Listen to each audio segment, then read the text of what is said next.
Y, volviéndose bruscamente en su silla, cogió la pluma y empezó a escribir. Esto le enseñará, se dijo. Pero estaba equivocado.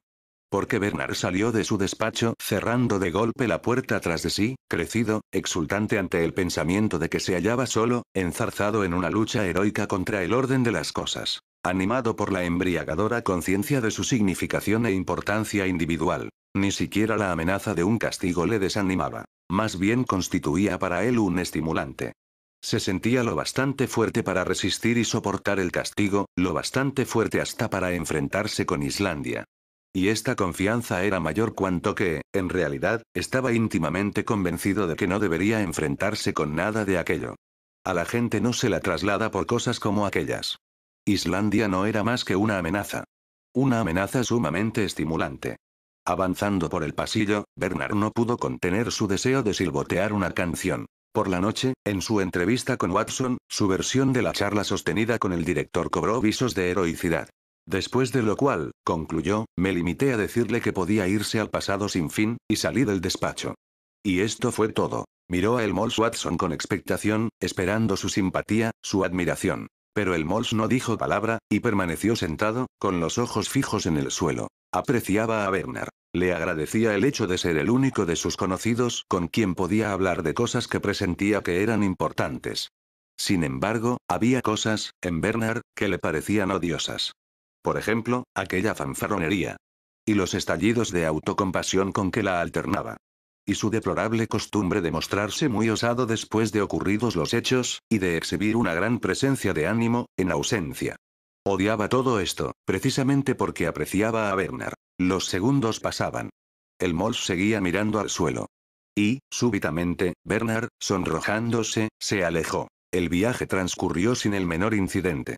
El cohete azul del Pacífico llegó a Nueva Orleans con 2 minutos y medio de anticipación, perdió 4 minutos a causa de un tornado en Texas, pero al llegar a los 9511 de longitud oeste, penetró en una corriente de aire favorable y pudo aterrizar en Santa Fe con menos de 40 segundos de retraso con respecto a la hora prevista. 40 segundos en un vuelo de 6 horas y media. No está mal, reconoció Lenina. Aquella noche durmieron en Santa Fe. El hotel era excelente, incomparablemente mejor, por ejemplo, que el horrible palacio de la aurora boreal en el que Lenina había sufrido tanto el verano anterior. En todas las habitaciones había aire líquido, televisión, masaje por vibración, radio, solución de cafeína hirviente, anticoncepcionales calientes y 8 clases diferentes de perfumes. Cuando entraron en el vestíbulo, el aparato de música sintética estaba en funcionamiento y no dejaba nada que desear. Un letrero en el ascensor informaba de que en el hotel había 60 pistas móviles de juego de pelota y que en el parque se podía jugar al golf de obstáculos y al electromagnético. Es realmente estupendo. Exclamó Lenina. Casi me entran ganas de quedarme aquí. 60 pistas móviles. En la reserva no habrá ni una sola, le advirtió Bernard. Ni perfumes, ni televisión, ni siquiera agua caliente. Si crees que no podrás resistirlo, quédate aquí hasta que yo vuelva. Lenina se ofendió. Claro que puedo resistirlo. Solo dije que esto es estupendo porque, bueno, porque el progreso es estupendo, ¿no es verdad? 500 repeticiones una vez por semana desde los 13 años a los 16, dijo Bernard, aburrido, como para sí mismo. ¿Qué decías? Dije que el progreso es estupendo. Por esto no debes ir conmigo a la reserva, a menos que lo desees de veras. Pues lo deseo. De acuerdo, entonces, dijo Bernard, casi en tono de amenaza. Su permiso requería la firma del guardián de la reserva, a cuyo despacho acudieron debidamente a la mañana siguiente. Un portero negro Epsilon menos pasó la tarjeta de Bernard, y casi inmediatamente les hicieron pasar. El guardián era un alfa menos, rubio y braquicéfalo, bajo, rubicundo, de cara redonda y anchos hombros, con una voz fuerte y sonora, muy adecuada para enunciar ciencia hipnopérica. Era una auténtica mina de informaciones innecesarias y de consejos que nadie le pedía. En cuanto empezaba, no acababa nunca, con su voz de trueno, resonante. 560.000 kilómetros cuadrados divididos en 4 subreservas, cada una de ellas rodeada por una valla de cables de alta tensión. En aquel instante, sin razón alguna, Bernard recordó de pronto que se había dejado abierto el grifo del agua de colonia de su cuarto de baño, en Londres. Alimentada con corriente procedente de la central hidroeléctrica del Gran Cañón. Me costará una fortuna cuando vuelva. Mentalmente, Bernard veía el indicador de su contador de perfume girando incansablemente. Debo telefonear inmediatamente a Elmos Watson. Más de 5.000 kilómetros de valla a 60.000 voltios. No me diga, dijo Lenina, cortésmente, sin tener la menor idea de lo que el guardián decía, pero aprovechando la pausa teatral que el hombre acababa de hacer. Cuando el guardián había iniciado su retumbante peroración, Lenina, disimuladamente, había tragado medio gramo de soma, y gracias a ello podía permanecer sentada, serena, pero sin escuchar ni pensar en nada, fijos sus ojos azules en el rostro del guardián, con una expresión de atención casi extática. Tocar la valla equivale a morir instantáneamente, decía el guardián solemnemente.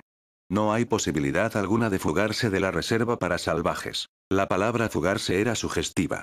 ¿Y si fuéramos allá? Sugirió, iniciando el ademán de levantarse. La manecilla negra del contador seguía moviéndose, perforando el tiempo, devorando su dinero. No hay fuga posible, repitió el guardián, indicándole que volviera a sentarse. Y, como el permiso aún no estaba firmado, Bernard no tuvo más remedio que obedecer. Los que han nacido en la reserva, porque, recuerde, mi querida señora, agregó, sonriendo obscenamente a Lenina y hablando en un murmullo indecente, recuerde que en la reserva los niños todavía nacen, sí, tal como se lo digo, nacen, por nauseabundo que pueda parecernos. El hombre esperaba que su referencia a aquel tema vergonzoso obligara a Lenina a sonrojarse. Pero esta, estimulada por el soma, se limitó a sonreír con inteligencia y a decir. No me diga. Decepcionado, el guardián reanudó la peroración. Los que nacen en la reserva, repito, están destinados a morir en ella. Destinados a morir, 1 decilitro de agua de colonia por minuto. 6 litros por hora. Tal vez, intervino de nuevo Bernard, tal vez deberíamos. Inclinándose hacia adelante, el guardián tamborileó en la mesa con el dedo índice. Si ustedes me preguntan cuánta gente vive en la reserva, les diré que no lo sabemos. Solo podemos suponerlo. No me diga. Pues sí se lo digo, mi querida señora. 6 por 24, no, serían ya 6 por 36, Bernard estaba pálido y tembloroso de impaciencia. Pero, inexorablemente, la disertación proseguía. Unos 60.000 indios y mestizos, absolutamente salvajes, nuestros inspectores los visitan de vez en cuando, aparte de esto, ninguna comunicación con el mundo civilizado, conservan todavía sus repugnantes hábitos y costumbres. Matrimonio, suponiendo que ustedes sepan a qué me refiero. Familias, nada de condicionamiento, monstruosas supersticiones, cristianismo, totemismos y adoración de los antepasados, lenguas muertas, como el zuñi, el español y el atabascano. Pumas, puercoespines y otros animales feroces, enfermedades infecciosas. Sacerdotes, lagartos venenosos. No me diga. Por fin los soltó. Bernard se lanzó corriendo a un teléfono. Deprisa, deprisa. Pero le costó 3 minutos encontrar a Elmos Watson. A estas horas ya podríamos estar entre los salvajes, se lamentó. Maldita incompetencia. Toma 1 gramo, sugirió Lenina. Bernard se negó a ello, prefería su ira. Y, por fin, gracias a Ford, lo logró. Sí, allá estaba el Moltz. El Moltz, a quien explicó lo que ocurría, y quien prometió ir allá inmediatamente y cerrar el grifo. Sí, inmediatamente, pero al mismo tiempo aprovechó la oportunidad para repetirle lo que Dick había dicho en público la noche anterior. ¿Cómo? Que busca un sustituto para mí. La voz de Bernard era agónica. ¿Así que está decidido? ¿Habló de Islandia? ¿Sí? Ford. ¿Islandia? Colgó el receptor y se volvió hacia Lenina. Su rostro aparecía muy pálido, con una expresión abatida. ¿Qué ocurre? Preguntó la muchacha. ¿Qué ocurre? Bernard se dejó caer pesadamente en una silla. Van a enviarme a Islandia. En el pasado, a menudo se había preguntado qué efecto debía de producir ser objeto, privado de soma y sin otros recursos que los interiores, de algún gran proceso, de algún castigo, de alguna persecución. Y hasta había deseado el sufrimiento. Apenas hacía una semana, en el despacho del director, se había imaginado a sí mismo resistiendo valerosamente, aceptando estoicamente el sufrimiento sin una sola queja. En realidad, las amenazas del director lo habían exaltado, le habían inducido a sentirse grande, importante. Pero ello, ahora se daba perfecta cuenta, obedecía a que no las había tomado en serio. No había creído ni por un instante que, en el momento de la verdad, el Dick tomara decisión alguna. Pero ahora que, al parecer, las amenazas iban a cumplirse, Bernard estaba aterrado. No quedaba ni rastro de su estoicismo imaginativo, de su valor puramente teórico. Lenina movió la cabeza. Él fue y él será tanto me dan, cito. 1 gramo tomarás y solo él es verás. Al fin le convenció para que se tomara 4 tabletas de soma. Al cabo de 5 minutos, raíces y frutos habían sido abolidos. Solo la flor del presente se abría, lozana. Un mensaje del portero les avisó que, siguiendo órdenes del guardián, un vigilante de la reserva había acudido en avión y les esperaba en la azotea. Bernard y Lenina subieron inmediatamente.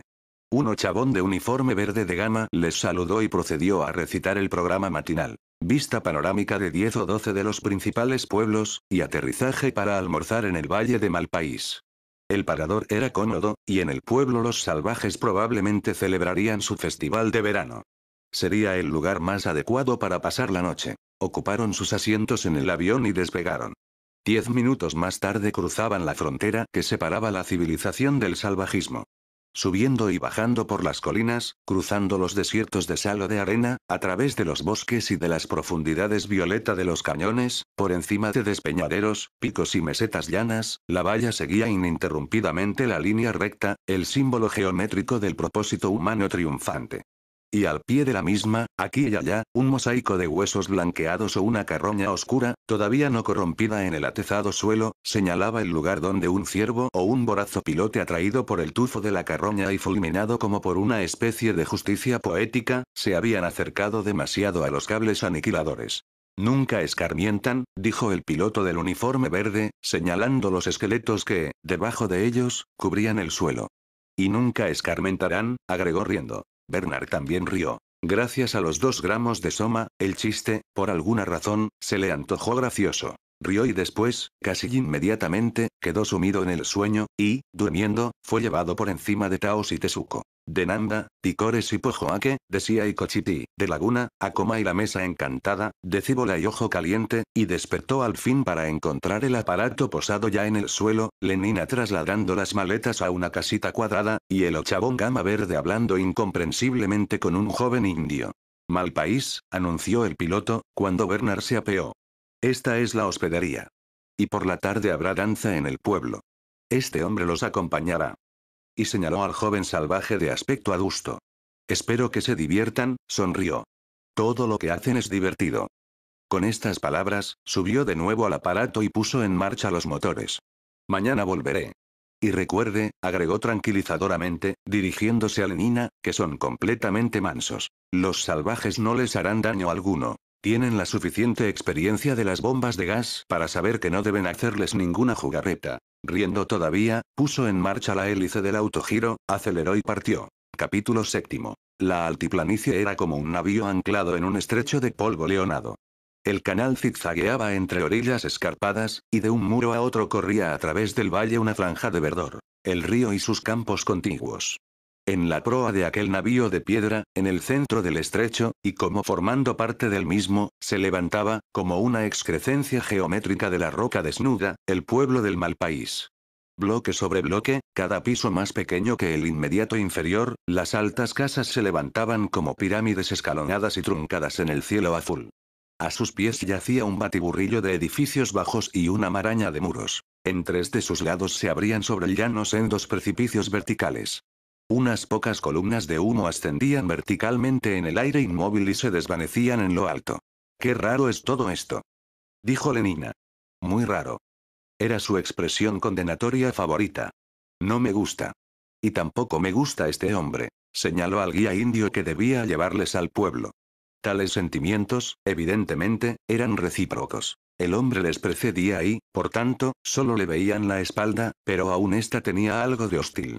Además, agregó Lenina, bajando la voz, apesta. Bernard no intentó negarlo.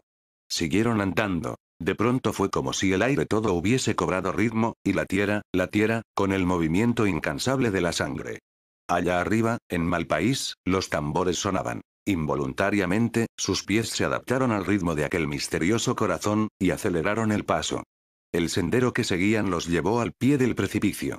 Los lados o costados de la gran altiplanicie torreaban por encima de ellos, casi a 100 pies de altura. Ojalá hubiésemos traído el helicóptero, dijo Lenina, levantando la mirada con enojo ante el muro de roca. Me fastidia andar. Y, en el suelo, uno se siente tan pequeño, a los pies de una colina. Cuando estaban en mitad de la ascensión, un águila pasó volando tan cerca de ellos, que sintieron en el rostro la ráfaga de aire frío provocada por sus alas. En una grieta de la roca veíase un montón de huesos. El conjunto resultaba opresivamente extravagante, y el indio despedía un olor cada vez más intenso. Salieron por fin del fondo del barranco a plena luz del sol. La parte superior de la altiplanicie era un llano liso, rocoso. Como la torre de Charing-T, comentó Lenina. Pero no tuvo ocasión de gozar largo rato del descubrimiento de aquel tranquilizador parecido. El rumor aterciopelado de unos pasos los obligó a volverse. Desnudos desde el cuello hasta el ombligo, con sus cuerpos morenos pintados con líneas blancas, como pistas de tenis de asfalto, diría Lenina más tarde, y sus rostros inhumanos cubiertos de arabescos escarlata, negro y ocre, dos indios se acercaban corriendo por el sendero. Llevaban los negros cabellos trenzados con pieles de zorro y franela roja. Pendían de sus hombros sendos mantos de plumas de pavo. Y enormes diademas de pluma formaban alegres halos en torno a sus cabezas. A cada paso que daban, sus brazaletes de plata y sus pesados collares de hueso y de cuentas de turquesa entrechocaban y sonaban alegremente. Se aproximaron sin decir palabra, corriendo en silencio con sus pies descalzos con mocasines de piel de ciervo. Uno de ellos empuñaba un cepillo de plumas, el otro llevaba en cada mano lo que a distancia parecían 3 o 4 trozos de cuerda gruesa. Una de las cuerdas se retorcía inquieta, y súbitamente Lenina comprendió que eran serpientes. «No me gusta», exclamó Lenina. «No me gusta». Todavía le gustó menos lo que le esperaba a la entrada del pueblo, en donde su guía los dejó solos para entrar a pedir instrucciones. Suciedad, montones de basura, polvo, perros, moscas, con el rostro distorsionado en una mueca de asco, Lenina se llevó un pañuelo a la nariz. «Pero, ¿cómo pueden vivir así?», estalló. En su voz sonaba un matiz de incredulidad indignada. Aquello no era posible. Bernard se encogió filosóficamente de hombros. «Piensa que llevan 5 o 6 mil años viviendo así», dijo. «Supongo que a estas alturas ya estarán acostumbrados». «Pero la limpieza nos acerca a la fortaleza», insistió Lenina. «Sí, y civilización es esterilización», prosiguió Bernard, completando así, en tono irónico, la segunda lección hipnopédica de higiene elemental. «Pero esta gente no ha oído hablar jamás de nuestro Ford y no está civilizada. Por consiguiente, es inútil que...». «Oh, mira», exclamó Lenina, cogiéndose de su brazo. Un indio casi desnudo descendía muy lentamente por la escalera de mano de una casa vecina, peldaño tras peldaño, con la temblorosa cautela de la vejez extrema. Su rostro era negro y aparecía muy arrugado, como una máscara de obsidiana. Su boca desdentada se hundía entre sus mejillas. En las comisuras de los labios y a ambos lados del mentón pendían, sobre la piel oscura, unos pocos pelos largos y casi blancos. Los cabellos largos y sueltos colgaban en mechones grises a ambos lados de su rostro. Su cuerpo aparecía encorvado y flaco hasta los huesos, casi descarnado. Bajaba lentamente, deteniéndose en cada peldaño antes de aventurarse a dar otro paso. «Pero, ¿qué le pasa?», susurró Lenina. En sus ojos se leía el horror y el asombro. «Nada. Sencillamente, es viejo», contestó Bernard, aparentando indiferencia, aunque no sentía tal. «¿Viejo?», repitió Lenina. «Pero, también el director es viejo. Muchas personas son viejas. Pero no son así. Porque no les permitimos ser así. Las preservamos de las enfermedades. Mantenernos sus secreciones internas equilibradas artificialmente de modo que conserven la juventud. No permitimos que su equilibrio de magnesio-calcio descienda por debajo de lo que era en los 30 años. Les damos transfusiones de sangre joven. Estimulamos de manera permanente su metabolismo. Por esto no tienen este aspecto. En parte», agregó, «porque la mayoría mueren antes de alcanzar la edad de este viejo. Juventud casi perfecta hasta los 60 años, y después, plas. El final». Pero Lenina no le escuchaba. Miraba al viejo, que seguía bajando lentamente. Al fin, sus pies tocaron el suelo. Y se volvió. Al fondo de las profundas órbitas los ojos aparecían extraordinariamente brillantes, y la miraron un largo momento sin expresión alguna, sin sorpresa, como si Lenina no se hallara presente. Después, lentamente, con el espinazo doblado, el viejo pasó por el lado de ellos y se fue. «Pero, esto es terrible», susurró Lenina. «Horrible. No debimos haber venido». Buscó su ración de soma en el bolsillo, solo para descubrir que, por un olvido sin precedentes, se había dejado el frasco en la hospedería. También los bolsillos de Bernard se hallaban vacíos. Lenina tuvo que enfrentarse con los horrores de Malpaís sin ayuda alguna. Y los horrores se sucedieron a sus ojos rápidamente, sin descanso. El espectáculo de 2 mujeres jóvenes que amamantaban a sus hijos con su pecho la sonrojó y la obligó a apartar el rostro. En toda su vida no había visto jamás indecencia como aquella. Lo peor era que, en lugar de ignorarlo delicadamente, Bernard no cesaba de formular comentarios sobre aquella repugnante escena vivípara. ¡Qué relación tan maravillosamente íntima! Dijo, en un tono deliberadamente ofensivo. ¿Qué intensidad de sentimientos debe generar? A menudo pienso que es posible que nos hayamos perdido algo muy importante por el hecho de no tener madre. Y quizá tú te hayas perdido algo al no ser madre, Lenina. Imagínate a ti misma sentada aquí, con un hijo tuyo. Bernard. ¿Cómo puedes? El paso de una anciana que sufría de oftalmía y de una enfermedad de la piel la distrajo de su indignación. Vámonos, imploró. No me gusta nada. Pero en aquel momento su guía volvió, invitándoles a seguirle, abrió la marcha por una callejuela entre dos hileras de casas. Doblaron una esquina. Un perro muerto yacía en un montón de basura. Una mujer con bocio despiojaba a una chiquilla. El guía se detuvo al pie de una escalera de mano, levantó un brazo perpendicularmente, y después lo bajó señalando hacia adelante. Lenina y Bernard hicieron lo que el hombre les había ordenado por señas. Treparon por la escalera y cruzaron un umbral que daba acceso a una estancia larga y estrecha, muy oscura, y que hedía a humo, a grasa frita y a ropas usadas y sucias. Al otro extremo de la estancia se abría otra puerta a través de la cual les llegaba la luz del sol y el redoble, fuerte y cercano, de los tambores. Salieron por esta puerta y se encontraron en una espaciosa terraza. A sus pies, encerrada entre casas altas, se hallaba la plaza del pueblo, atestada de indios. Mantas de vivos colores y plumas en las negras cabelleras, y brillo de turquesas, y de pieles negras que relucían por el sudor. Lenina volvió a llevarse el pañuelo a la nariz. En el espacio abierto situado en el centro de la plaza había dos plataformas circulares de ladrillo y arcilla apisonada que, evidentemente, eran los tejados de dos cámaras subterráneas, porque en el centro de cada plataforma había una escotilla abierta, a cuya negra boca asomaba una escalera de mano.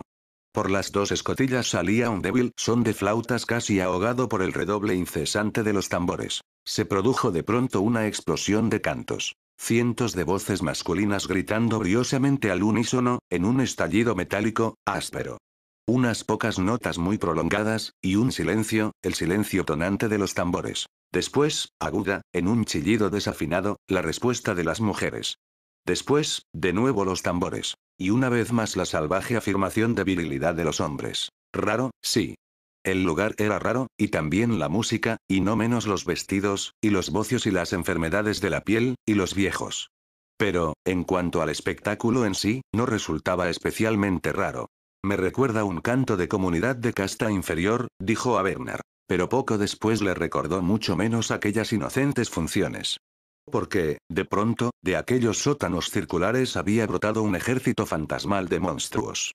Cubiertos con máscaras horribles o pintados hasta perder todo aspecto humano, habían comenzado a bailar una extraña danza alrededor de la plaza. Vueltas y más vueltas, siempre cantando. Vueltas y más vueltas, cada vez un poco más deprisa. Los tambores habían cambiado y acelerado su ritmo, de modo que ahora recordaban el latir de la fiebre en los oídos. Y la muchedumbre había empezado a cantar con los danzarines, cada vez más fuerte. Primero una mujer había chillado, y luego otra, y otra, como si las mataran. De pronto, el que conducía a los danzarines se destacó de la hilera, corrió hacia una caja de madera que se hallaba en un extremo de la plaza, levantó la tapa y sacó de ella un par de serpientes negras.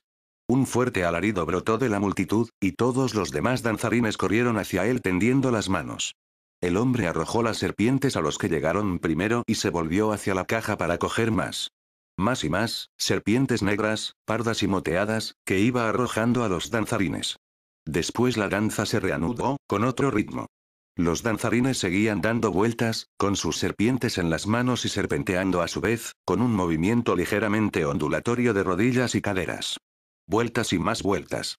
Después el jefe dio una señal y, una tras otra, todas las serpientes fueron arrojadas al centro de la plaza. Un viejo salió del subterráneo y les arrojó harina de maíz. Por la otra escotilla apareció una mujer y les arrojó agua de un jarro negro. Después el viejo levantó una mano y se hizo un silencio absoluto terrorífico. Los tambores dejaron de sonar. Pareció como si la vida hubiese tocado a su fin. El viejo señaló hacia las dos escotillas que daban entrada al mundo inferior.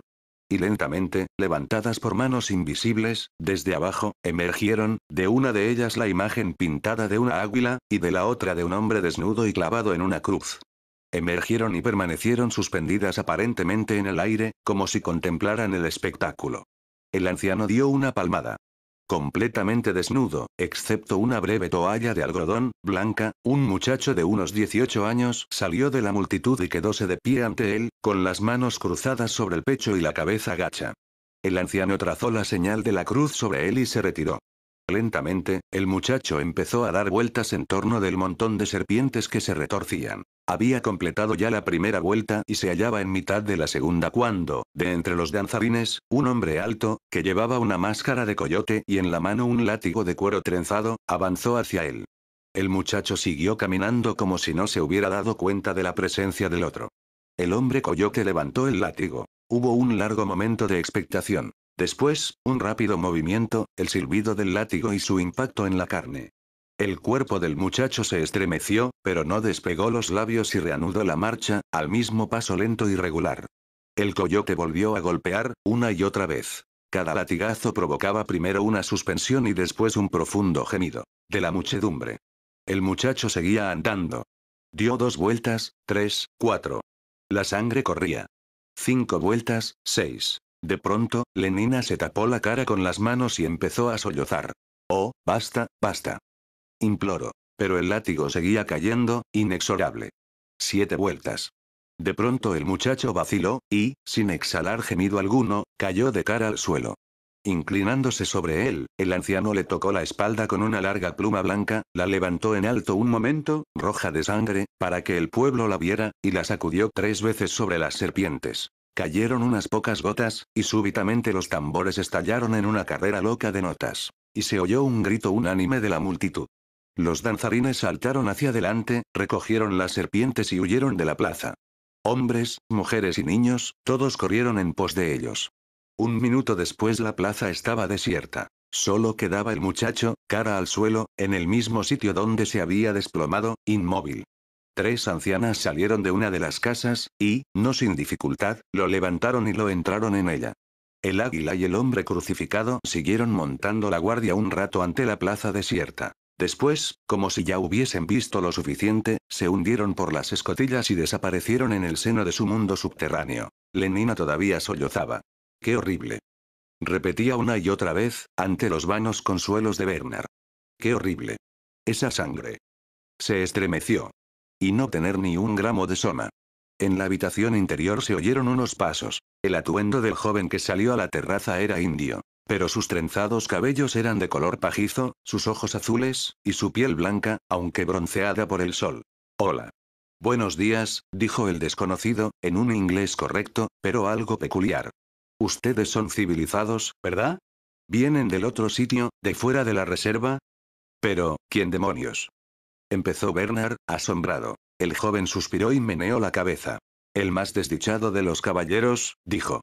Y, señalando las manchas de sangre del centro de la plaza, añadió. ¿Ven ustedes esa maldita mancha? Y en su voz temblaba la emoción. 1 gramo es mejor que un taco, dijo Lenina, maquinalmente, sin apartar las manos de su rostro. Ojalá tuviera un poco de soma. Yo debía estar allá, prosiguió el joven. ¿Por qué no me dejan ser la víctima? Yo hubiese dado 10 vueltas, 12, acaso 15. Paloutua solo dio 7. Hubiesen podido sacarme el doble de sangre. Teñir de púrpura los mares multitudinarios. Abrió los brazos en un amplio ademán y luego los dejó caer con desesperación. Sin embargo, no me lo permiten. No les gusto, a causa del color de mi piel. Siempre ha sido así. Siempre. Las lágrimas asomaron a los ojos del joven. Avergonzado, apartó el rostro. El asombro hizo olvidar a Lenina su privación de soma. Descubrió su rostro y, por primera vez, miró al desconocido. ¿Quiere usted decir que deseaba que le azotaran con aquel látigo? Todavía con el rostro apartado, el joven asintió con la cabeza. Por el bien del pueblo. Para que llueva y el maíz crezca. Y para agradar a Pucón y a Jesús. Y también para demostrar que puedo soportar el dolor sin gritar. Sí, y su voz, súbitamente, cobró una nueva resonancia, y se volvió, cuadrando los hombros y levantando el mentón en actitud de orgullo y de reto, para demostrarles que soy hombre, oh. Se le cortó el aliento y permaneció en silencio, boqueando. Por primera vez en su vida había visto la cara de una muchacha cuyas mejillas no eran de color de chocolate o de piel de perro, cuyos cabellos eran castaños ondulados, y cuya expresión, asombrosa novedad. Era de benévolo interés. Lenina le sonreía. «Qué chico tan guapo», pensaba. «Tiene un cuerpo realmente hermoso». La sangre se agolpó en la cara del muchacho. Bajó los ojos, volvió a levantarlos un momento solo para volver a verla sonriéndole, y se sintió tan trastornado que tuvo que volver la cara y fingir que miraba con gran interés algo situado en el otro extremo de la plaza. Las preguntas de Bernard aportaron una distracción. ¿Quién? ¿Cómo? ¿Cuándo? ¿De dónde? Con los ojos fijos en la cara de Bernard, porque deseaba tan apasionadamente ver la sonrisa de Lenina que no se atrevía a mirarla, el muchacho intentó explicarse. Linda y él, Linda era su madre, la palabra puso muy violenta a Lenina, eran extranjeros en la reserva. Linda había llegado del otro lugar mucho tiempo atrás, antes de que él naciera, con un hombre que era el padre del joven. Bernard aguzó el oído. Linda había ido a dar un paseo, sola por las montañas del norte, y al caer por un barranco se había herido en la cabeza. Siga, siga, dijo Bernard, lleno de excitación. Unos cazadores de Malpaís la habían encontrado y traído al pueblo. En cuanto al hombre que era el padre del muchacho, Linda no había vuelto a verle. Se llamaba Tomakin. Sí, Thomas era el nombre de pila del Dick. Debió de haberse marchado de nuevo al otro lugar, sin ella. Sin duda era un hombre malo, infiel, depravado. Y así nací en Malpaís, concluyó el joven. En Malpaís. Y movió la cabeza. Qué inmundicia en aquella casita de las afueras del pueblo. Un trecho cubierto de polvo y de basuras la separaba de la aldea. Ante su puerta, dos perros hambrientos hurgaban de un modo repugnante en la basura. Dentro, cuando ellos entraron, la penumbra hería y aparecía llena de moscas. Linda. Llamó el muchacho. Desde el interior, una voz áspera de mujer dijo. Voy. Esperaron. En el suelo veíanse unas escudillas que contenían los restos de un ágape, o acaso de varios. La puerta se abrió. Una india rubia y muy corpulenta cruzó el umbral y se quedó mirando a los forasteros, incrédulamente, boquiabierta. Lenina observó con desagrado que le faltaban 2 dientes. Y el color de los que quedaban, se estremeció. Era peor que el viejo. Y tan gorda. Una cara abotagada, cubierta de arrugas. Y aquellas mejillas flácidas, con manchas purpúreas. Y aquellas venas rojas en la nariz. Y aquellos ojos inyectados en sangre. Y aquel cuello. Aquel cuello. Y la manta que llevaba en la cabeza, vieja y sucia. Y bajo la túnica áspera, de color pardo, aquellos pechos enormes, la redondez del estómago, las caderas, oh, mucho peor que el viejo, muchísimo peor. Y, de pronto, aquel ser estalló en un torrente de palabras, corrió hacia Lenina y griega. Fort. Fort. Era algo asqueroso. En otro momento hubiera podido marearse, y la estrechó contra su vientre, contra su pecho, y empezó a besarla. Fort. A besarla, babeándole. Ante ella vio un rostro hinchado y distorsionado. Aquella criatura lloraba. Oh, querida. El torrente de palabras fluía entre sollozos. Si supieras cuán feliz soy. Después de tantos años. Una cara civilizada. Sí, y ropas civilizadas. Creí que no volvería a ver jamás una prenda de auténtica seda al acetato. Tocó la manga de la blusa de Lenina. Sus uñas aparecían negras. Y esos preciosos pantalones cortos de pana de viscosa. ¿Sabes? Todavía tengo mis vestidos viejos, los que llevaba cuando vine aquí, guardados en una caja. Después te los enseñaré. Aunque, desde luego, el acetato se ha agujereado del todo. Pero todavía tengo una cartuchera blanca estupenda. Aunque la verdad es que la tuya, de cuero verde, todavía es más bonita. Para lo que me sirvió, mi cartuchera. Y de nuevo se echó a llorar. Supongo que John ya os lo ha contado. Lo que tuve que sufrir. Y sin un gramo de soma. Solo un trago de mezcal de vez en cuando Popé me lo traía. Popé es un muchacho que era amigo mío. Pero el mezcal deja una resaca terrible, y el peyotl marca. Además, al día siguiente todavía me sentía más avergonzada. Y lo estaba mucho. Piénsalo por un momento. Yo, una beta, tener un hijo. Ponte en mi sitio. La sugerencia hizo estremecer a Lenina. Aunque no fue mía la culpa, lo juro. Todavía no sé cómo pudo ocurrir, teniendo en cuenta que hice todos los ejercicios maltusianos, ya sabes, por tiempos. 1, 2, 3, 4. Lo juro. Pero el caso es que ocurrió. Y, naturalmente, aquí no había ni un solo centro abortivo. Grandes lagrimones escapaban por entre sus párpados cerrados. Y el viaje de regreso de Stoke Poges, en avión, por la noche, y luego un baño caliente y el masaje mecánico, aquí, en cambio. Aspiró una profunda bocanada de aire, movió la cabeza, volvió a abrir los ojos, se sorbió los mocos un par de veces, luego se sonó con los dedos y se los secó con la falda. Oh, perdón. Dijo, en respuesta a la involuntaria mueca de asco de Lenina. No debí hacerlo. Perdón. Pero, ¿qué se puede hacer cuando no hay pañuelos? Recuerdo cómo me trastornaba toda esta suciedad, la falta de asepsia. Cuando me trajeron aquí tenía una herida horrible en la cabeza. No puedes figurarte lo que me ponían en ella. Porquerías, solo porquerías. Civilización es esterilización, solía decirles yo. Y arre, estreptococos, a bambur y té, a ver cuartos de baño y retretes espléndidos, como si fueran niños. Pero, claro, no me entendían. Imposible. Y, al fin, supongo que me acostumbré. Por otra parte, ¿cómo se puede tener higiene si no hay una instalación de agua caliente? Mira esas ropas. La lana animal no es como el acetato. Dura eternidades. Y si se desgarra se supone que una la remienda. Pero yo soy una beta. Yo trabajaba en la sala de fecundación. Nadie me enseñó jamás a hacer estas cosas. No era asunto de mi incumbencia. Además, no era bien visto. Cuando los vestidos se estropeaban había que tirarlos y comprar otros nuevos. A más remiendos, menos dinero. ¿No es verdad? Los remiendos eran antisociales. Pero aquí todo es diferente. Es como vivir entre locos. Todo lo que hacen es pura locura. Linda miró a su alrededor. Vio que John y Bernard las habían dejado solas y paseaban entre el polvo y la basura del exterior. Aún así, bajó confidencialmente la voz y acercó tanto los labios a la oreja de Lenina que el hálito de veneno embrional agitó la pelusilla de su mejilla. Por ejemplo, susurró, la forma en que la gente de aquí se empareja. Una locura, te lo aseguro, una auténtica locura. Todo el mundo pertenece a todo el mundo, ¿no es cierto? ¿No es cierto? Insistió, tirando a Lenina de la manga. Lenina, apartando la cabeza, asintió, soltó el aire que hasta entonces habla contenido y aspiró una nueva bocanada relativamente libre de malos olores. Pues bien, prosiguió Linda, aquí se supone que una solo puede pertenecer a otra persona. Y si aceptas tratos con otros hombres te consideran mala y antisocial. Te odian y te desprecian. Una vez acudió un grupo de mujeres y armaron un escándalo porque sus hombres venían a verme. Bueno, ¿y por qué no?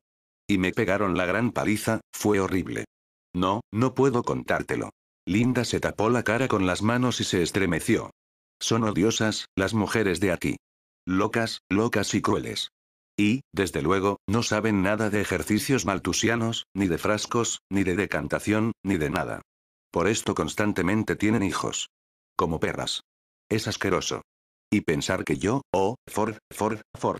Y, sin embargo, John fue un gran consuelo para mí. No sé qué hubiese hecho yo sin él. A pesar de que se ponía como loco cada vez que un hombre, ya cuando era niño, no creas. Una vez, cuando ya era mayorcito, quiso matar al pobre Waimusiwa, o a Pope, no lo recuerdo bien, solo porque alguna que otra vez venían a verme. Nunca logré que comprendiera que así es como debían obrar las personas civilizadas. Yo creo que la locura es contagiosa. En todo caso, John parece habérsela contagiado de los indios. Porque, naturalmente, convivió mucho con ellos. A pesar de que se portaban muy mal con él y no le dejaban hacer lo que los demás muchachos hacían. Lo cual, en cierta manera, fue una suerte, porque así me fue más fácil condicionarse un poco. Aunque no tienes idea de cuán difícil es. Hay tantas cosas que una no sabe. No tenía por qué saberlas, claro. Quiero decir que, cuando un niño te pregunta cómo funciona un helicóptero o quién hizo el mundo, bueno, ¿qué puedes contestar si eres una beta y siempre has trabajado en la sala de fecundación? ¿Qué puedes contestar? Capítulo octavo. Fuera, entre el polvo y la basura, a la sazón había ya 4 perros, Bernard y John paseaban lentamente. Para mí es muy difícil comprenderlo, decía Bernard, reconstruir, es como si viviéramos en diferentes planetas, en siglos diferentes. Una madre, y toda esta porquería, y dioses, y la vejez, y la enfermedad, movió la cabeza. Es casi inconcebible. Nunca lo comprenderé, a menos que me lo expliques. ¿Que te explique qué? Esto. Y Bernard señaló el pueblo. Y esto. Y ahora señaló la casita en las afueras. Todo. Toda tu vida. Pero, ¿qué puedo decir yo? Todo, desde el principio. Desde tan atrás como puedas recordar. Desde tan atrás como pueda recordar, John frunció el ceño. Siguió un largo silencio. John recordaba una estancia enorme, muy oscura. Había en ella unos armatostes de madera con unas cuerdas atadas a ellos, y muchas mujeres de pie, en torno a aquellos armatostes, tejiendo mantas, según dijo Linda. Linda le ordenó que se sentara en un rincón, con los otros niños. De pronto la gente empezó a hablar en voz muy alta, y unas mujeres empujaban a Linda hacia afuera, y Linda lloraba. Linda corrió hacia la puerta, y John tras ella. Le preguntó por qué estaban enojadas. Porque he roto una cosa, dijo Linda. Y entonces se enojó ella también. ¿Por qué he de saber yo nada de sus estúpidos trabajos? Dijo. Salvajes. John le preguntó qué quería decir salvajes. Cuando volvieron a casa, Pope esperaba en la puerta y entró con ellos. Llevaba una gran calabaza llena de un líquido que parecía agua. Pero no era agua, sino algo que olía mal, quemaba en la boca y hacía toser. Linda bebió un poco y Pope también, y luego Linda rió mucho y habló con voz muy fuerte, y al final ella y Pope pasaron al otro cuarto. Cuando Pope se hubo marchado, John entró en la habitación. Linda estaba acostada y dormía profundamente. Pope solía ir por la casa. Decía que el líquido de la calabaza se llamaba mezcal. Pero Linda decía que debía llamarse soma. Solo que después uno se encontraba mareado. John odiaba a Pope. Les odiaba a todos los hombres que iban a ver a Linda. Una tarde, después de jugar con otros niños, recordaba que hacía frío, y había nieve en las montañas. John volvió a casa y oyó voces iracundas en el dormitorio. Eran de mujer, y decían palabras que él no entendía. Pero sabía que eran palabras horribles. Luego, de pronto, plas. Algo cayó al suelo. Oyó movimiento de gente, y otro ruido, como cuando azotan a una mula, pero una mula carnosa. Después Linda chilló. Oh, no, no, no. John entró corriendo. Había 3 mujeres con mantos negros. Linda estaba acostada. Una de las mujeres la sujetaba por las muñecas. La otra se había sentado encima de sus piernas para que no pudiera patalear. La tercera la golpeaba con un látigo. 1, 2, 3 veces. Y cada vez Linda chillaba. Llorando, John se agarró al borde del manto de la mujer. Por favor, por favor. Con la mano que tenía libre, la mujer lo apartó. El látigo volvió a caer, y de nuevo Linda chilló. John agarró la mano fuerte y morena de la mujer entre las suyas y le pegó un mordisco con todas sus fuerzas. La mujer gritó, liberó la mano que tenía cogida y le arreó tal empujón que lo derribó.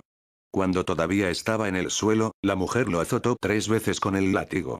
Le dolió como nunca le había dolido nada. Como fuego. El látigo volvió a silbar y cayó.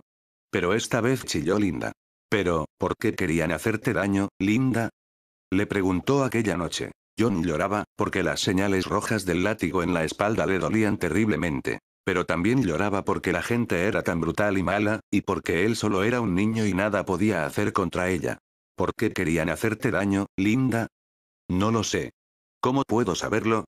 Era difícil entender lo que decía, porque Linda yacía boca abajo y tenía la cara sepultada en la almohada. Dicen que estos hombres son sus hombres, prosiguió. Y era como si no le hablara a él, como si se lo dijera a alguien que se hallara dentro de ella misma. Una larga charla que yo no entendía. Y, al final, Linda volvió a chillar, más fuerte que nunca. Oh, no, no llores, Linda. No llores. John la abrazó con fuerza. Le pasó un brazo por el cuello. Linda gritó. Ten cuidado. Mi hombro. Oh. Y lo apartó de sí, con fuerza. John fue a dar de cabeza contra la pared. Imbécil. Le gritó su madre. Y, de pronto, empezó a pegarle bofetadas. Una, y otra más. Linda. Gritó John. Oh, madre, no, no. Yo no soy tu madre. Yo no quiero ser tu madre. Pero, Linda, oh. Otro cachete en la mejilla. Me he vuelto como una salvaje, gritaba Linda. Tengo hijos como un animal, de no haber sido por ti hubiese podido presentarme al inspector, hubiese podido marcharme de aquí. Pero no con un hijo. Hubiese sido una vergüenza demasiado grande. John adivinó que iba a pegarle de nuevo y levantó un brazo para protegerse la cara. Oh, no, Linda, no, por favor. Bestezuela. Linda lo obligó a bajar el brazo, dejándole la cara al descubierto. No, Linda. John cerró los ojos, esperando el golpe. Pero Linda no le pegó. Al cabo de un momento, John volvió a abrir los ojos y vio que su madre lo miraba. John intentó sonreírle. De pronto, Linda lo abrazó y empezó a besarle, una y otra vez. Los momentos más felices eran cuando Linda le hablaba del otro lugar. ¿Y de veras puedes volar cuando se te antoja?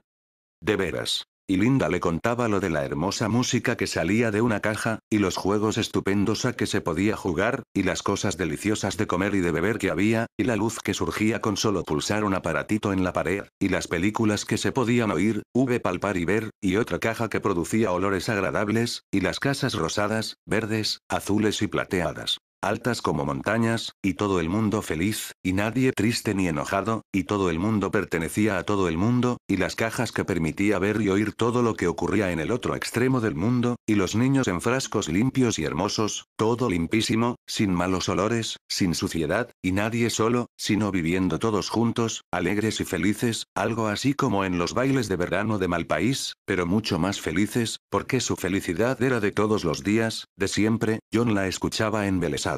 Muchos hombres iban a ver a Linda. Los chiquillos empezaron a señalarla con el dedo. En su lengua extranjera decían que Linda era mala. La llamaban con nombres que John no comprendía, pero que sabía eran malos nombres. Un día empezaron a cantar una canción acerca de Linda, una y otra vez. John les arrojó piedras. Ellos replicaron, y una piedra aguzada lo hirió en la mejilla. La sangre no cesaba de manar y pronto quedó cubierto de ella. Linda le enseñó a leer. Con un trozo de carbón dibujaba figuras en la pared, un animal echado, un niño dentro de una botella, y después escribía detrás. El gato duerme, el peque está en el bote. John aprendió deprisa y con facilidad. Cuando ya sabía leer todas las palabras que su madre escribía en la pared, Linda abrió su gran caja de madera y sacó de debajo de aquellos graciosos pantalones rojos que nunca llevaba un librito muy delgado. John lo había visto ya muchas veces. Cuando seas mayor, le decía siempre su madre, te dejaré leerlo. Bueno, ahora ya era lo bastante mayor. John se sentía muy orgulloso. Temo que no lo encontrarás muy apasionante, dijo Linda, pero es el único que tengo. Y suspiró. Si pudieras ver las estupendas máquinas de leer que tenemos en Londres. John empezó a leer. El condicionamiento químico y bacteriológico del embrión. Instrucciones prácticas para los trabajadores beta del almacén de embriones. Solo leer el título le llevó un cuarto de hora. John arrojó el libro al suelo. Libro feo, exclamó. Y se echó a llorar. Los muchachos seguían cantando su horrible canción acerca de Linda. Y a veces se burlaban de él porque iba tan desarrapado. Cuando se le rompían los vestidos, Linda no sabía remendarlos. En el otro lugar, le dijo su madre, la gente tiraba la ropa vieja y se compraba otra nueva. Harapiento, harapiento. Le chillaban los muchachos. Pero yo sé leer, se decía John, y ellos no. Ni siquiera saben lo que es leer.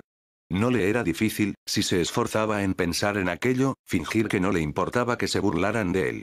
Pidió a Linda que volviera a prestarle el libro. Cuanto más cantaban los muchachos y más lo señalaban con el dedo, tanto más ahincadamente leía. Pronto pudo leer todas las palabras. Hasta las más largas. Pero, ¿qué significaban? Se lo preguntó a Linda. Pero ni siquiera cuando ésta podía contestarle lo comprendía con claridad. Y generalmente ni siquiera podía contestarle. ¿Qué son productos químicos? Preguntaba John. Oh.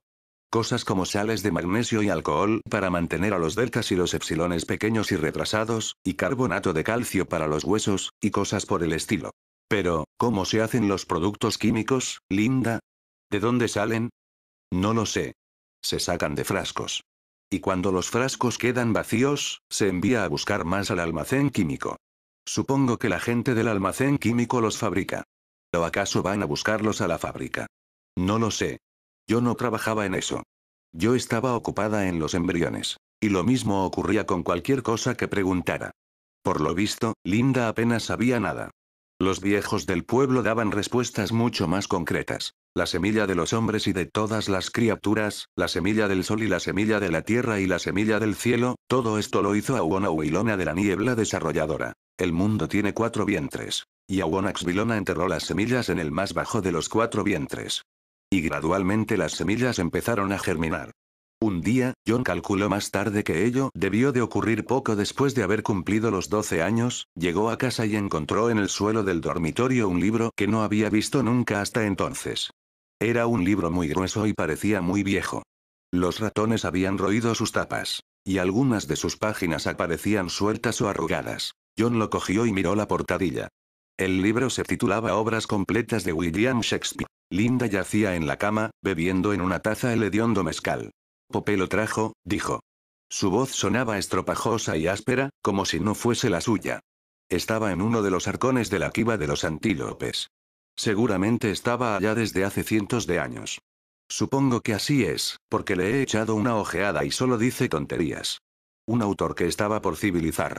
Aún así, te servirá para hacer prácticas de lectura. Echó otro trago, apuró la taza, la dejó en el suelo, al lado de la cama, se volvió de lado, hipó una o dos veces y se durmió. John abrió el libro al azar. Nada, solo vivir. En el rancio sudor de un lecho inmundo, cociéndose en la corrupción, arrullándose y haciendo el amor sobre el maculado camastro. Las extrañas palabras penetraron, rumorosas, en su mente como la voz del trueno. Como los tambores de las danzas de verano si los tambores supieran hablar. Como los hombres que cantan el canto del maíz, tan hermoso que hacía llorar. Como las palabras mágicas del viejo Mitsima sobre sus plumas, sus palos tallados y sus trozos de hueso y de piedra. Kiatlatsilu siloque siloque siloque. Kiai silu silu, sitl. Pero mejor que las fórmulas mágicas de Mitsima, porque aquello significaba algo más, porque le hablaba a él. Le hablaba maravillosamente, de una manera solo a medias comprensible, con un poder mágico terriblemente bello, de Linda. De Linda que yacía allá, roncando, con la taza vacía junto a su cama. Le hablaba de Linda y Popé, de Linda y Popé. Yo odiaba a Popé cada vez más.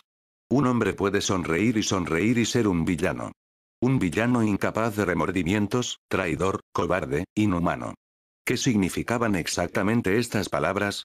John solo lo sabía a medias.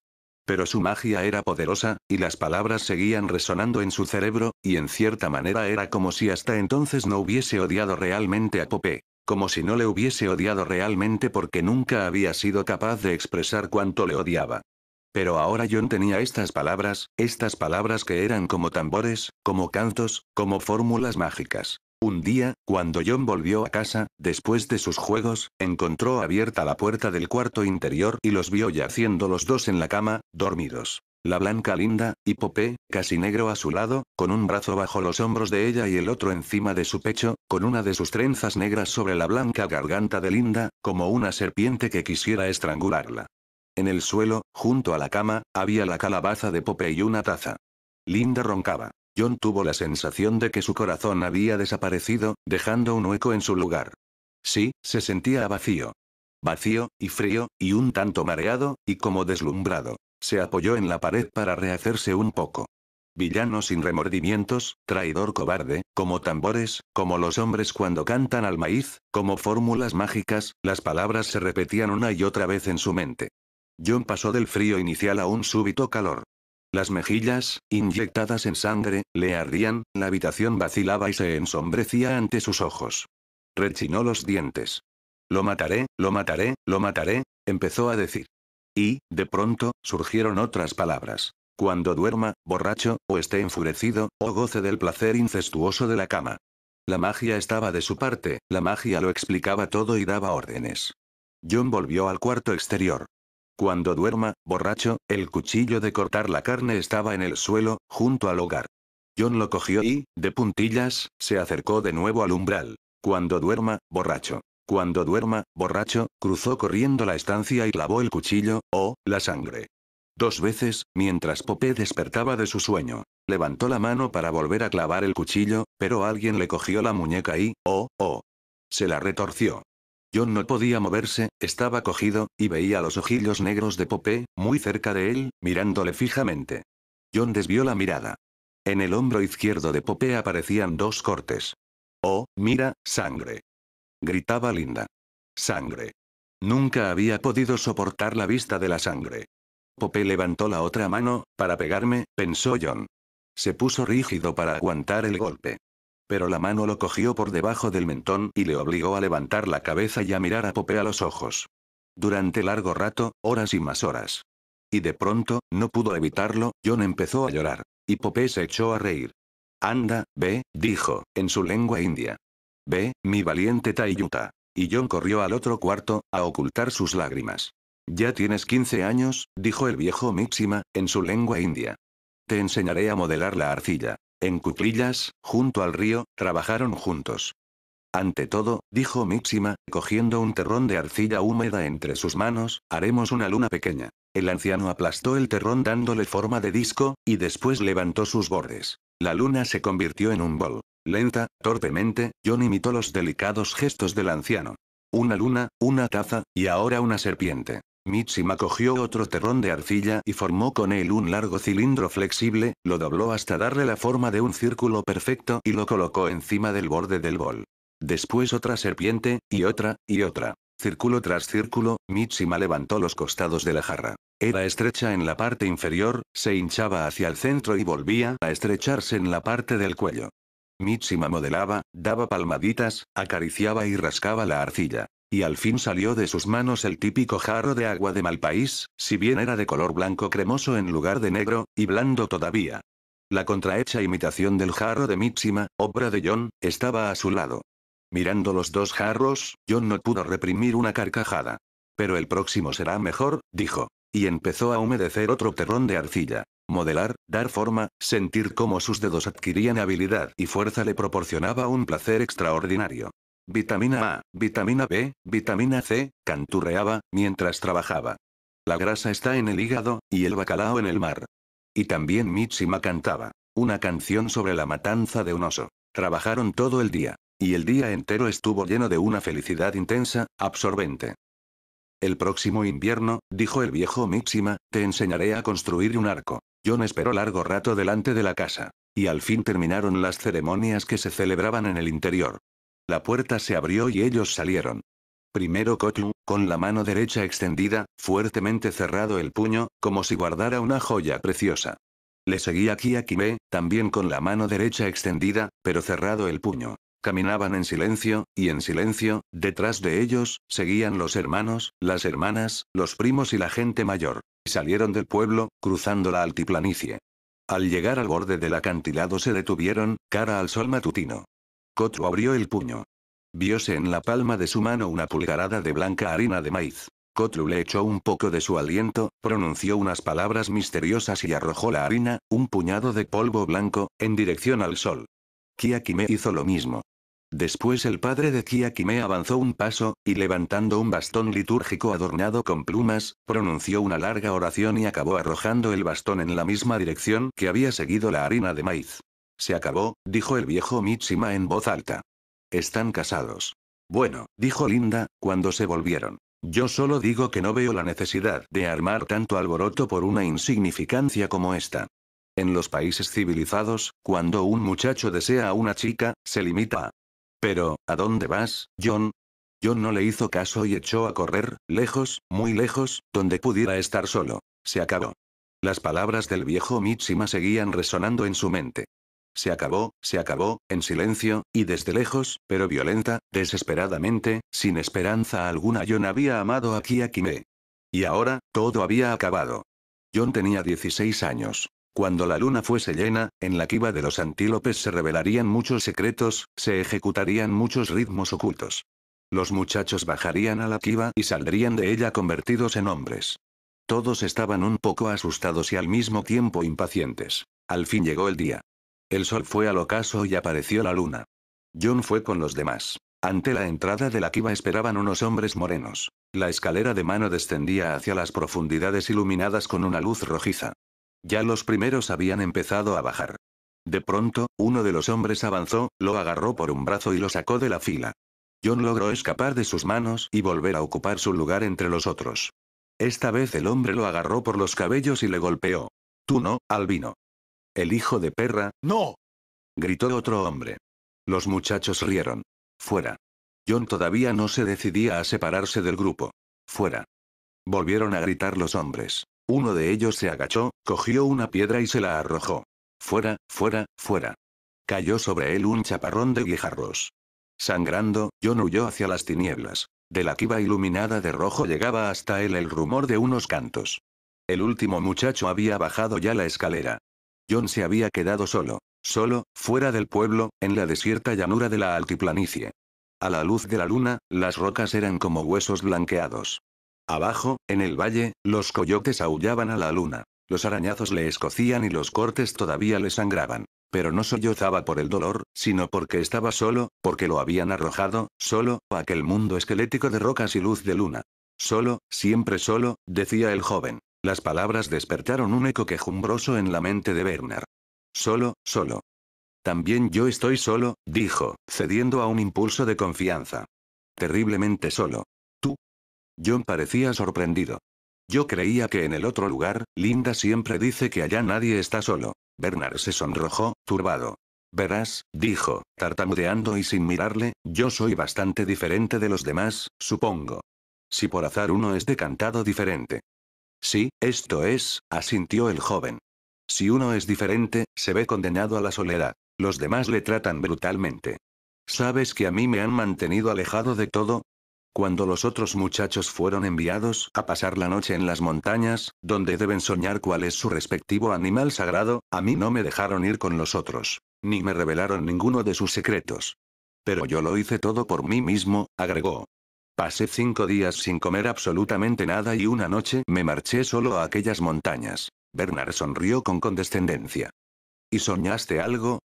Preguntó. El otro asintió con la cabeza. Pero no debo decirte lo que soñé.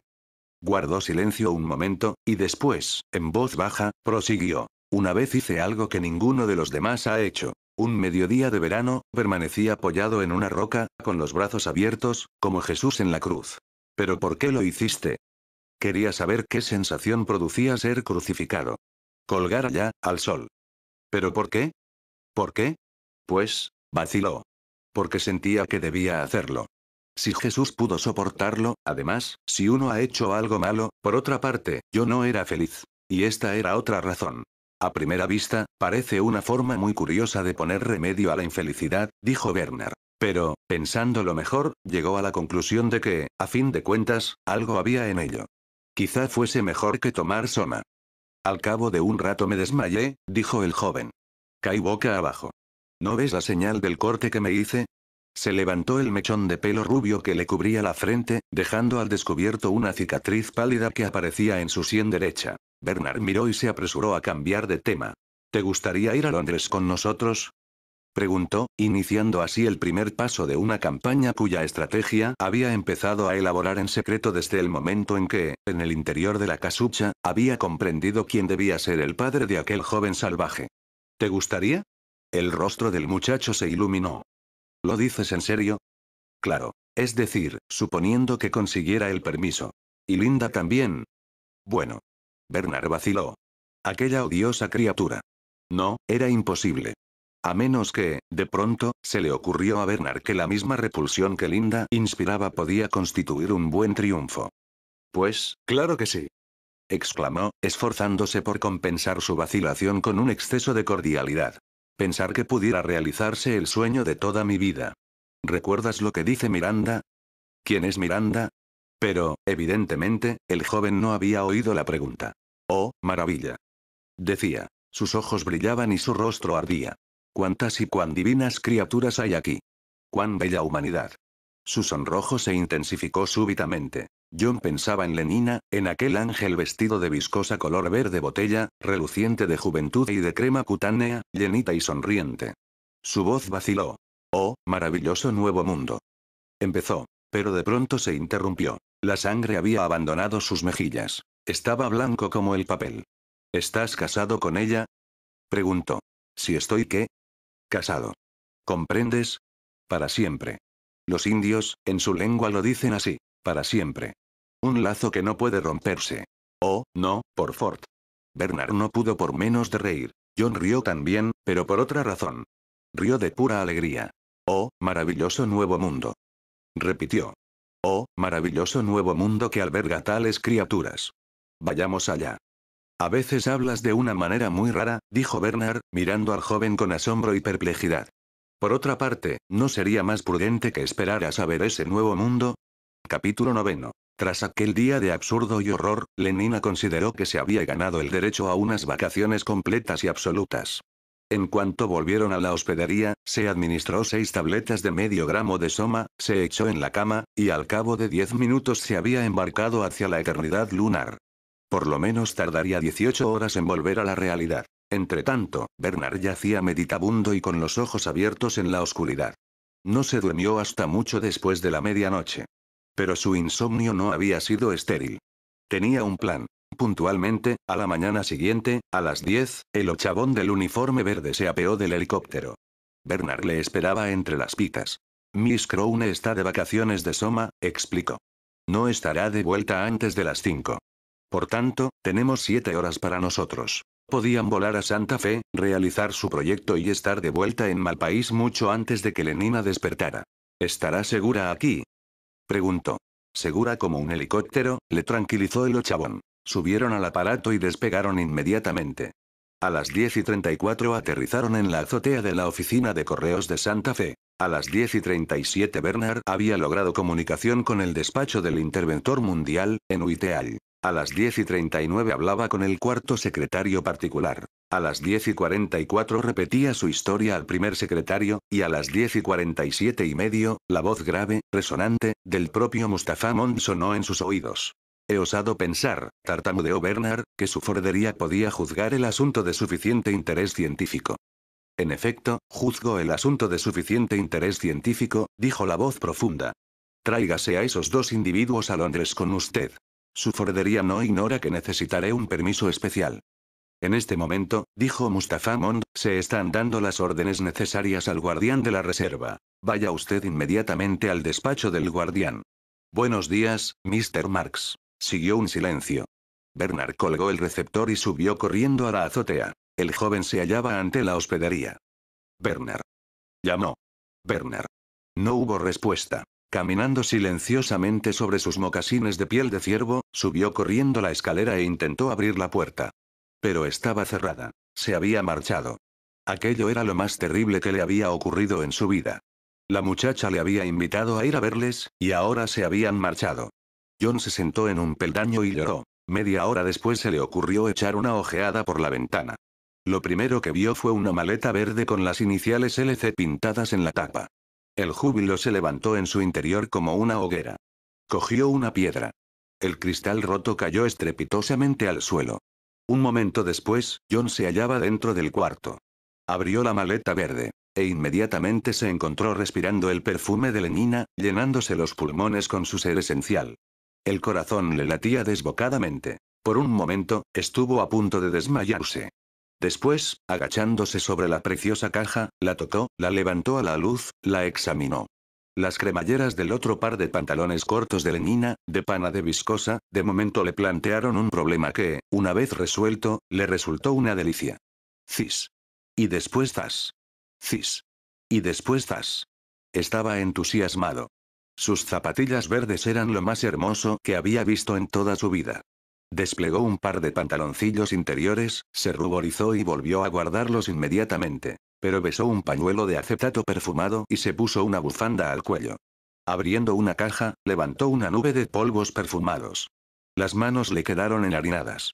Se las limpió en el pecho, en los hombros, en los brazos desnudos. Delicioso perfume. Cerró los ojos y restregó la mejilla contra su brazo empolvado. Tacto de fina piel contra su rostro, perfume en su nariz de polvos delicados, su presencia real. Lenina. Susurró. Lenina. Un ruido lo sobresaltó. Se volvió con expresión culpable. Guardó apresuradamente en la maleta todo lo que había sacado de ella, y cerró la tapa. Volvió a escuchar, mirando con los ojos muy abiertos. Ni una sola señal de vida. Ni un sonido. Y, sin embargo, estaba seguro de haber oído algo, algo así como un suspiro, o como el crujir de una madera. Se acercó de puntillas a la puerta, y, abriéndola con cautela, se encontró ante un vasto descansillo. Al otro lado de la meseta había otra puerta, entornada. Se acercó a ella, la empujó, y asomó la cabeza. Allá, en una cama baja, con el cobertor bajado, vestida con un breve pijama de una sola pieza, yacía Lenina, profundamente dormida y tan hermosa entre sus rizos, tan conmovedoramente infantil con sus rosados dedos de los pies y su grave cara sumida en el sueño, tan confiada en la indefensión de sus manos suaves y sus miembros relajados, que las lágrimas acudieron a los ojos de John. Con una infinidad de precauciones completamente innecesarias, por cuanto solo un disparo de pistola hubiera podido obligar a Lenina a volver de sus vacaciones de Soma antes de la hora fijada, John entró en el cuarto, se arrodilló en el suelo, al lado de la cama, miró, juntó las manos, y sus labios se movieron. Sus ojos, murmuró. Sus ojos, sus cabellos, su mejilla, su andar, su voz. Los manejas en tu discurso. Oh, esa mano a cuyo lado son los blancos tinta cuyos propios reproches escribe. Ante cuyo suave tacto parece áspero el plumón de los cisnes. Una mosca revoloteaba cerca de ella. John la ahuyentó. Moscas, recordó. En el milagro blanco de la mano de mi querida Julieta pueden detenerse y robar gracia inmortal de sus labios, que, en su pura modestia de vestal, se sonrojan creyendo pecaminosos sus propios besos. Muy lentamente, con el gesto vacilante de quien se dispone a acariciar un ave asustadiza y posiblemente peligrosa, John avanzó una mano. Esta permaneció suspendida, temblorosa, a 2 centímetros de aquellos dedos inmóviles, al mismo borde del contacto. ¿Se atrevería? ¿Se atrevería a profanar con su indignísima mano aquella? No, no se atrevió. El ave era demasiado peligrosa. La mano retrocedió, y cayó, lacia. Cuán hermosa era Lenina. Cuán bella. Luego, de pronto, John se encontró pensando que le bastaría coger el tirador de la cremallera, a la altura del cuello, y tirar de él hacia abajo, de un solo golpe, cerró los ojos y movió con fuerza la cabeza, como un perro que se sacude las orejas al salir del agua. Detestable pensamiento. John se sintió avergonzado de sí mismo. Pura modestia de vestal. Oyóse un zumbido en el aire. ¿Otra mosca que pretendía robar gracias inmortales? ¿Una avispa, acaso? John miró a su alrededor, y no vio nada. El zumbido fue en aumento, y pronto resultó evidente que se oía en el exterior. El helicóptero. Presa de pánico, John saltó sobre sus pies y corrió al otro cuarto, saltó por la ventana abierta y corriendo por el sendero que discurría entre las altas pitas, llegó a tiempo de recibir a Bernard Marx en el momento en que éste bajaba del helicóptero. Capítulo 10. Las manecillas de los 4000 relojes eléctricos de las 4000 salas del centro de Bloomsbury señalaban las 2:27.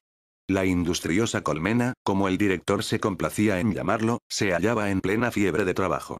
Todo el mundo estaba atareado, todo se movía ordenadamente.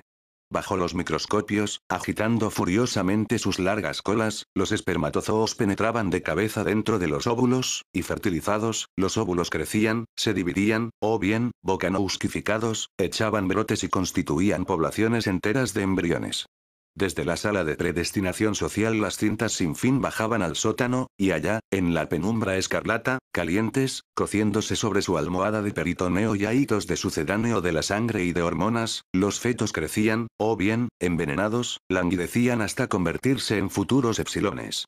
Con un débil zumbido los estantes móviles reptaban imperceptiblemente, semana tras semana, hacia donde, en la sala de decantación, los niños recién desenfrascados exhalaban su primer gemido de horror y sorpresa. Las dínamos jadeaban en el subsótano, y los ascensores subían y bajaban. En los 11 pisos de las guarderías era la hora de comer.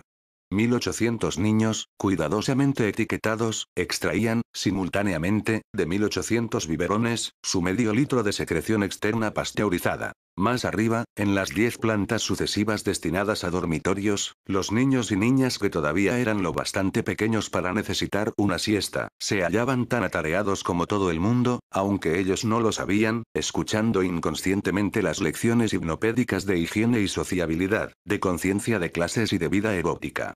Y más arriba aún, había las salas de juego, donde, por ser un día lluvioso, 900 niños un poco mayores se divertían jugando con ladrillos, modelando con arcilla, o dedicándose a jugar al escondite o a los corrientes juegos eróticos. Zum. La colmena zumbaba, atareada, alegremente. Alegres eran las canciones que tarareaban las muchachas inclinadas sobre los tubos de ensayo. Los predestinadores silboteaban mientras trabajaban, y en la sala de decantación se contaban chistes estupendos por encima de los frascos vacíos. Pero el rostro del director, cuando entró en la sala de fecundación con Henry Foster, aparecía grave, severo, petrificado. Un escarmiento público, decía. Y en esta sala, porque en ella hay más trabajadores de casta alta que en ninguna otra de las del centro. Le he dicho que viniera a verme aquí a las 2:30. Cumple su tarea admirablemente, dijo Henry, con hipócrita generosidad. Lo sé. Razón de más para mostrarme severo con él. Su eminencia intelectual entraña las correspondientes responsabilidades morales. Cuanto mayores son los talentos de un hombre, más grande es su poder de corromper a los demás. Y es mejor que sufra uno solo a que se corrompan muchos. Considere el caso desapasionadamente, Mr. Foster, y verá que no existe ofensa tan odiosa como la heterodoxia en el comportamiento. El asesino solo mata al individuo, y, al fin y al cabo, ¿qué es un individuo? Con un amplio ademán señaló las hileras de microscopios, los tubos de ensayo, las incubadoras. Podemos fabricar otro nuevo con la mayor facilidad. Tantos como queramos. La heterodoxia amenaza algo mucho más importante que la vida de un individuo. Amenaza a la propia sociedad. Sí, a la propia sociedad, repitió. Pero, aquí viene. Bernard había entrado en la sala y se acercaba a ellos pasando por entre las hileras de fecundadores. Su expresión jactancioso, de confianza en sí mismo, apenas lograba disimular su nerviosismo. La voz con que dijo, «Buenos días, director» sonó demasiado fuerte, absurdamente alta. Y cuando, para corregir su error, dijo, «Me pidió usted que acudiera aquí para hablarme», lo hizo con voz ridículamente débil. «Sí, Mr. Marks», dijo el director enfáticamente. «Le pedí que acudiera a verme aquí. Tengo entendido que regresó usted de sus vacaciones anoche». «Sí», contestó Bernard. «Sí», repitió el director, acentuando la S, en un silbido como de serpiente. Luego, levantando súbitamente la voz, trompeteó. «Señoras y caballeros, señoras y caballeros». El tarareo de las muchachas sobre sus tubos de ensayo y el silboteo abstraído de los microscopistas cesaron súbitamente. Se hizo un silencio profundo. Todos volvieron las miradas hacia el grupo central. «Señoras y caballeros», repitió el director, «discúlpenme si interrumpo sus tareas. Un doloroso deber me obliga a ello. La seguridad y la estabilidad de la sociedad se hallan en peligro. Sí, en peligro, señoras y caballeros. Este hombre», y señaló acusadoramente a Bernard, «este hombre que se encuentra ante ustedes, este alfa más a quien tanto le fue dado, y de quien, en consecuencia, tanto cabía esperar, este colega de ustedes, lo mejor, ¿acaso este que fue colega de ustedes, ha traicionado burdamente la confianza que pusimos en él? Con sus opiniones heréticas sobre el deporte y el soma, con la escandalosa heterodoxia de su vida sexual, con su negativa a obedecer las enseñanzas de nuestro Ford y a comportarse fuera de las horas de trabajo como un bebé en su frasco, y al llegar a este punto el director hizo la señal de la T, se ha revelado como un enemigo de la sociedad, un elemento subversivo, señoras y caballeros. Contra el orden y la estabilidad, un conspirador contra la misma civilización. Por esta razón me propongo despedirle con ignominia del cargo que hasta ahora ha venido ejerciendo en este centro. Y me propongo asimismo solicitar su transferencia a un subcentro del orden más bajo, y, para que su castigo sirva a los mejores intereses de la sociedad, tan alejado como sea posible de cualquier centro importante de población. En Islandia tendrá pocas oportunidades de corromper a otros con su ejemplo antifordiano. El director hizo una pausa. Después, cruzando los brazos, se volvió solemnemente hacia Bernard. «Marx», dijo, «¿puede usted alegar alguna razón por la cual yo no deba ejecutar el castigo que le he impuesto?» «Sí, puedo», contestó Bernard, en voz alta. «Diga cuál es, entonces», dijo el director, un tanto asombrado, pero sin perder la dignidad majestuosa de su actitud. «No solo la diré, sino que la exhibiré. Pero está en el pasillo. Un momento». Bernard se acercó rápidamente a la puerta y la abrió bruscamente. «Entre», ordenó. Y la razón alegada entró y se hizo visible. Se produjo un sobresalto, una suspensión del aliento de todos los presentes y, después, un murmullo de asombro y de horror. Una chica joven chilló. Estaba de pie encima de una silla para ver mejor, y, al vacilar, derramó 2 tubos de ensayo llenos de espermatozoos. Abotagado, hinchado, entre aquellos cuerpos juveniles y firmes y aquellos rostros correctos, un monstruo de mediana edad, extraño y terrorífico, Linda, entró en la sala, sonriendo picaronamente con su sonrisa rota y descolorida, y moviendo sus enormes caderas en lo que pretendía ser una ondulación voluptuosa. Bernard andaba a su lado. «Aquí está», dijo Bernard, señalando al director. «¿Cree que no lo habría reconocido?», preguntó Linda, irritada. Después, volviéndose hacia el director, agregó, «Claro que te reconocí, Tomakin. Te hubiese reconocido en cualquier sitio, entre 1 millar de personas. Pero tal vez tú me habrás olvidado. ¿No te acuerdas? No, Tomakin. Soy tu Linda». Linda lo miraba con la cabeza ladeada, sonriendo todavía, pero con una sonrisa que progresivamente, ante la expresión de disgusto petrificado del director, fue perdiendo confianza hasta desaparecer del todo. «¿No te acuerdas de mí, Tomakin?», repitió Linda, con voz temblorosa. Sus ojos aparecían ansiosos, agónicos. El rostro abotagado se deformó en una mueca de intenso dolor. «Tomakin». Linda le tendió los brazos.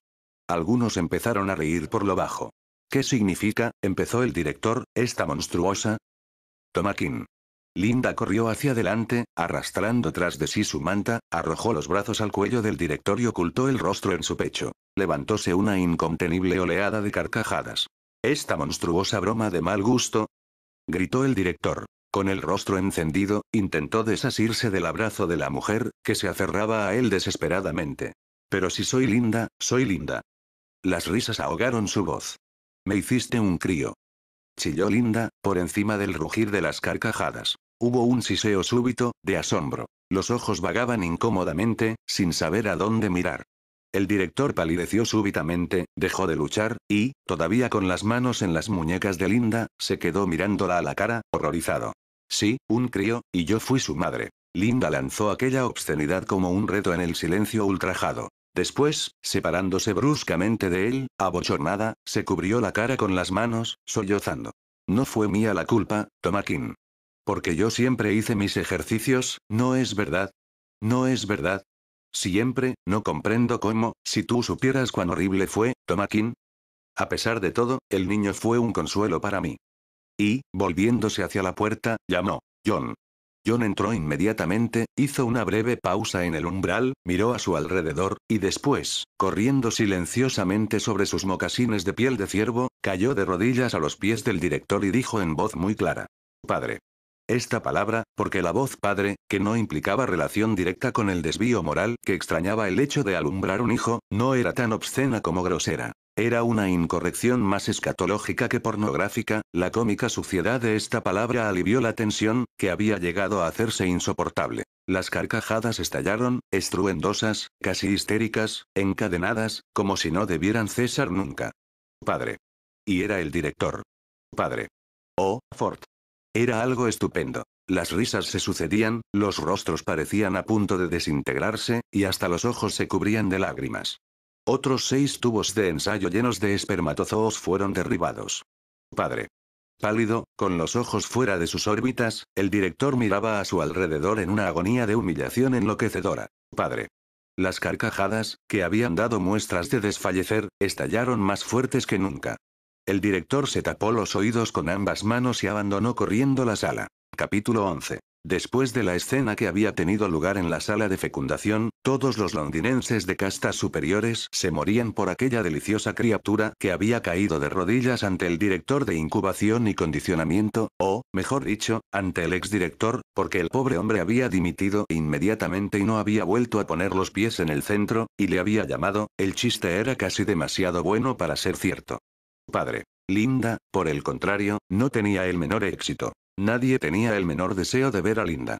Decir que una era madre era algo peor que un chiste. Era una obscenidad. Además, Linda no era una salvaje auténtica. Había sido incubada en un frasco y condicionada como todo el mundo, de modo que no podía tener ideas completamente extravagantes. Finalmente, y esta era la razón más poderosa por la cual la gente no deseaba ver a la pobre Linda, había la cuestión de su aspecto. Era gorda. Había perdido su juventud. Tenía los dientes estropeados y el rostro abotagado. ¿Y aquel rostro? Oh, Ford. No se la podía mirar sin sentir mareos, auténticos mareos. Por eso las personas distinguidas estaban completamente decididas a no ver a Linda. Y Linda, por su parte, no tenía el menor deseo de verlas. El retorno a la civilización fue, para ella, el retorno al soma, la posibilidad de yacer en cama y tomarse vacaciones tras vacaciones, sin tener que volver de ellas con jaqueca o vómitos, sin tener que sentirse como se sentía siempre después de tomar peyodl, como si hubiese hecho algo tan vergonzosamente antisocial que nunca más había de poder llevar ya la cabeza alta. El soma no gastaba tales jugarretas. Las vacaciones que proporcionaba eran perfectas, y si la mañana siguiente resultaba desagradable, solo era por comparación con el gozo de la víspera. La solución era fácil. Perpetuar aquellas vacaciones. Glotonamente, Linda exigía cada vez dosis más elevadas y más frecuentes. Al principio, el Dr. Shaw ponía objeciones. Después le concedió todo el soma que quisiera. Linda llegaba a tomar hasta 20 gramos diarios. Lo cual acabará con ella en un mes o 2, confió el doctor a Bernard. El día menos pensado el centro respiratorio se paralizará. Dejará de respirar. Morirá. Y no me parece mal. Si pudiéramos rejuvenecerla, la cosa sería distinta. Pero no podemos. Cosa sorprendente, en opinión de todos, porque cuando estaba bajo la influencia del soma, Linda dejaba de ser un estorbo. John puso objeciones. ¿Pero no le acorta usted la vida dándole tanto soma? En cierto sentido, sí, reconoció el doctor Shaw. Pero, según como lo mire, se la alargamos. El joven lo miró sin comprenderle. El soma puede hacernos perder algunos años de vida temporal, explicó el doctor. Pero piense en la duración inmensa, enorme, de la vida que nos concede fuera del tiempo. Cada una de vuestras vacaciones de soma es un poco lo que nuestros antepasados llamaban eternidad. John empezaba a comprender. La eternidad estaba en nuestros labios y nuestros ojos, murmuró. ¿Cómo? Nada. Desde luego, prosiguió el doctor Shaw, no podemos permitir que la gente se nos marche a la eternidad a cada momento si tiene algún trabajo serio que hacer. Pero como Linda no tiene ningún trabajo serio. Sin embargo, insistió John, no me parece justo. El doctor se encogió de hombros. Bueno, si usted prefiere que esté chillando como una loca todo el tiempo. Al fin, John se vio obligado a ceder. Linda consiguió el soma que deseaba. A partir de entonces permaneció en su cuartito de la planta 37 de la casa de apartamentos de Bernard, en cama, con la radio y la televisión constantemente en marcha, el grifo de pachulí goteando, y las tabletas de soma al alcance de la mano. Allá permaneció, y, sin embargo, no estaba allá, en absoluto. Estaba siempre fuera, infinitamente lejos, de vacaciones. De vacaciones en algún otro mundo, donde la música de la radio era un laberinto de colores sonoros, un laberinto deslizante, palpitante, que conducía, a través de unos recodos inevitables, hermosos, a un centro brillante de convicción absoluta. Un mundo en el cual las imágenes danzantes de la televisión eran los actores de un sensorama cantado, indescriptiblemente delicioso. Donde el pachulí que goteaba era algo más que un perfume. Era el sol, era un millón de saxofones, era Popé haciendo el amor, y mucho más aún, incomparablemente más, y sin fin. No, no podemos rejuvenecer. Pero me alegro mucho de haber tenido esta oportunidad de ver un caso de senilidad del ser humano, concluyó el doctor Shaw. Gracias por haberme llamado. Y estrechó calurosamente la mano de Bernard. Por consiguiente, era John a quien todos buscaban. Y como a John solo cabía verle a través de Bernard, su guardián oficial, Bernard se vio tratado por primera vez en su vida no solo normalmente, sino como una persona de importancia sobresaliente. Ya no se hablaba de alcohol en su sucedáneo de la sangre, ni se lanzaban pullas a propósito de su aspecto físico. Bernard me ha invitado a ir a ver al salvaje el próximo miércoles, anunció Fanny triunfalmente. Lo celebro, dijo Lenina. Y ahora, reconoce que estabas equivocada en cuanto a Bernard. ¿No lo encuentras simpaticísimo? Fanny asintió con la cabeza. Y debo confesar, agregó, que me llevé una sorpresa muy agradable. El envasador jefe, el director de predestinación, 3 delegados auxiliares de fecundación, el profesor de sensoramas del Colegio de Ingeniería Emocional, el deán de la Cantoría Comunal de Westminster, el supervisor de bocanouskificación, la lista de personajes que frecuentaba a Bernard era interminable. Y la semana pasada fui con 6 chicas, confió Bernard a Elmore Watson. Una el lunes, 2 el martes, otras 2 el viernes y una el sábado. Y si hubiese tenido tiempo o ganas, había al menos una docena más de ellas que solo estaban deseando. El Molch escuchaba sus jactancias en un silencio tan sombrío y desaprobador, que Bernard se sintió ofendido. ¿Me envidias?, dijo. El Molch denegó con la cabeza. No, pero estoy muy triste. Esto es todo, contestó. Bernard se marchó irritado, y se dijo que no volvería a dirigir la palabra a el Molch. Pasaron los días. El éxito se le subió a Bernard a la cabeza y le reconcilió casi completamente, como lo hubiese conseguido cualquier otro intoxicante, con un mundo que, hasta entonces, había juzgado poco satisfactorio. Desde el momento en que le reconocía a él como un ser importante, el orden de cosas era bueno. Pero, aún reconciliado con él por el éxito, Bernard se negaba a renunciar al privilegio de criticar este orden. Porque el hecho de ejercer la crítica aumentaba la sensación de su propia importancia, le hacía sentirse más grande. Además, creía de verdad que había cosas criticables. Al mismo tiempo, gozaba de veras de su éxito y del hecho de poder conseguir todas las chicas que deseaba. En presencia de quienes, con vistas al salvaje, le hacían la corte, Bernard hacía una asquerosa exhibición de heterodoxia. Todos le escuchaban cortésmente.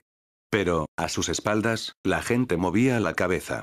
Este joven acabará mal, decían, y formulaban esta profecía confiadamente porque se proponían poner todo de su parte para que se cumpliera. La próxima vez no encontrará otro salvaje que lo salve por los pelos, decían.